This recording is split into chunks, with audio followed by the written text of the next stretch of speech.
تو نبی پاک علیہ السلام نے خود اس مفہوم کو کھول کے بیان کیا، فرمایا جس بندے نے جھوٹ نہیں چھوڑا، گناہ نہیں چھوڑا،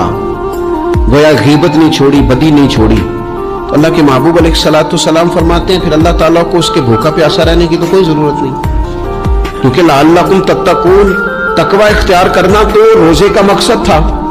اور اگر اس نے وہ بات کو سمجھا ہی نہیں، استاد کے لیے صرف استاد ہو جانا ہی ضروری نہیں،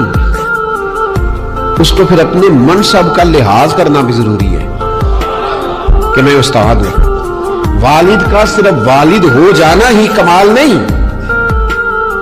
اس کو پھر اس منصب کے تقاضوں کو بھی سمجھنا چاہیے کہ اب میں ایک باپ ہوں،